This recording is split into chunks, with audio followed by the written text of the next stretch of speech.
V12 engine Super GT arrives with lofty ambitions. What's the reality? Aston Martin is seldom far from the headlines. In 2025, there is more talk of debt piles, the trimming down of the workforce, and share price woes. It is enough to make you wonder if the company will ever make the leap from being a high-potential business to a high-performing one, as new CEO Adrian Hallmark, formerly of Bentley, recently put it. It is, in short, easy to feel a little downbeat. But then something like the new Aston Martin Vanquish shows up for its full road test, and you wonder, for a moment, how the company that makes such a machine isn't also making money hand over fist in the process. We sometimes talk of cars needing to succeed as an object, and when it comes to this objective trait, few if any do it as reliably well as whatever the latest V1 two-hearted Super GT out of Gaydon happens to be. Flagship Astons are never quite perfect, and in the coming pages, we will explore what this 8-4 bhp rival to Ferrari's 12-cylindry, we can agree the Brit has the better name, surely, does well and where it is lacking.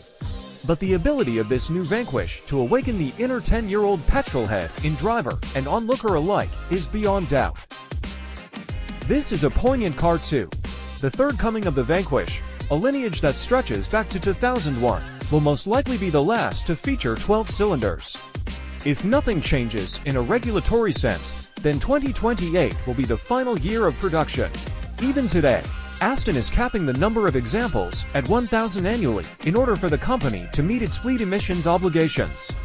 The knock-on effect is that the Vanquish will be a more uncommon sight on the road than either the Ferrari or Lamborghini's 1001 bhp Revuelto.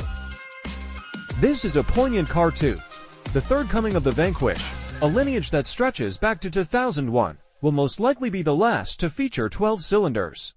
If nothing changes in a regulatory sense, then 2028 will be the final year of production. Even today, Aston is capping the number of examples at 1,000 annually in order for the company to meet its fleet emissions obligations. The knock-on effect is that the Vanquish will be a more uncommon sight on the road than either the Ferrari or Lamborghini's 1001 bhp Revuelto. Design and styling.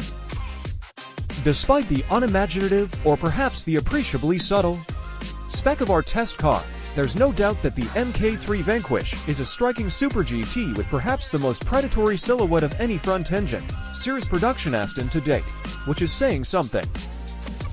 The bulbous snout of the old DBS Superleggera, the model that preceded this Mk3 Vanquish, and a Vanquish in all but name, has been toned down, and the front of the car is essentially a supersized interpretation of what we have already seen on the Vantage. To our eyes, this is no bad thing, but the real fireworks are reserved for those in the rearview mirror. The back of the car looks faintly Shelby Daytona-inspired, with a camtail style and a curving gurney lip. Visually, it takes a bit of getting used to, especially the enormous central panel, which can be painted body-colored or has the carbon fiber left exposed, but we consider this a successful attempt to move Aston's design language on. It certainly gives the Vanquish monumental presence. Note also that the body is a fully carbon fiber affair, and there is certainly no shortage of it either.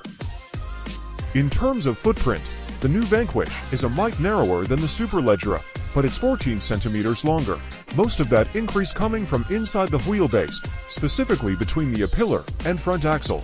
The car's 2,885mm wheelbase is also considerably longer than that of the new Ferrari 1-cylindry, which also has rear steer tech the Aston still goes without. Is this a limitation? We'll soon see. Meanwhile, the curb weight is a claimed 1,835 kilograms, and we weigh this car at 1,952 kilograms, with its 82-liter tank full.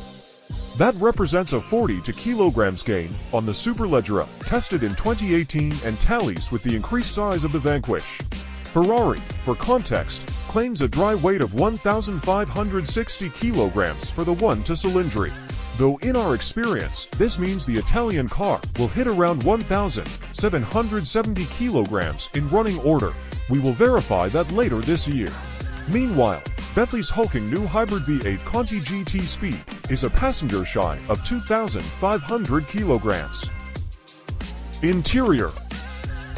Relative to the DBS Superleggera, the Mk3 Vanquish improves on usability, but appears to have lost some sense of occasion in the process.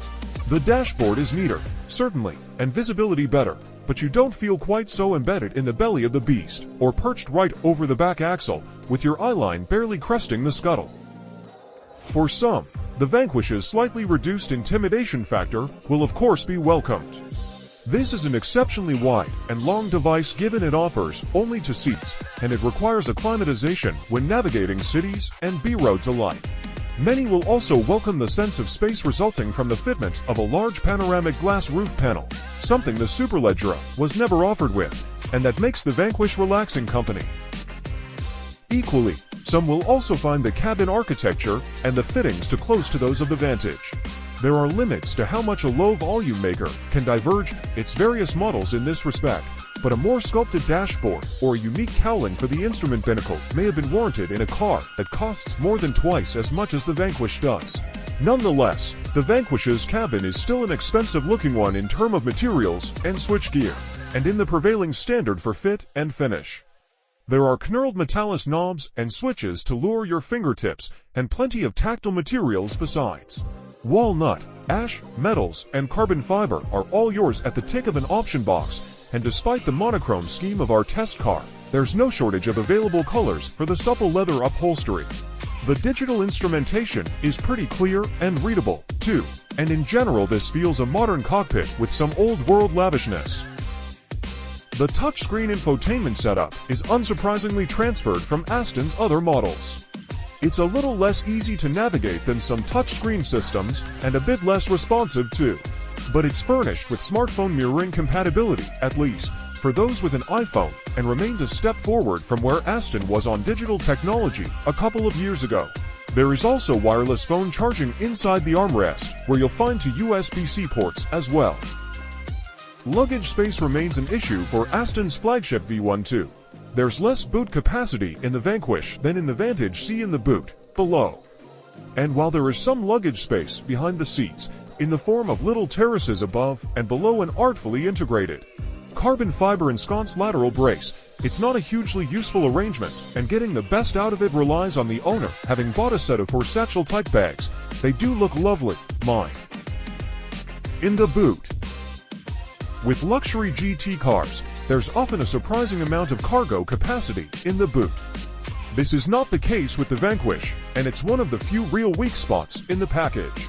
At 248 liters, there's nearly 100 liters less space than in the smaller Vantage, though in fairness, the junior car does benefit from having a hatchback. Whereas the Vanquish has a compartment that is entirely cut off from the main cabin, which benefits rolling refinement. Nonetheless, the Vanquish still trails its direct rivals, Ferrari 1 to Cylindri. 270 liters, Maserati Gran Turismo Trofeo. 310 liters. Engines and performance. Prod the hefty engine on button, and a starter motor whirs away somewhere in the distance, in characteristically extended Aston Martin fashion, before the V12 fires cleanly with a primal gargle. It is quite the curtain raiser, and this is still with the Vanquish in its button-down GT running mode. For performance testing, Sport Plus is required, and it is just as well that we have Myra at hand, because to experience the Vanquish at its full, wonderfully effusive, monstrously quick potential, you really do need the expanses of an empty industry proving ground at your disposal.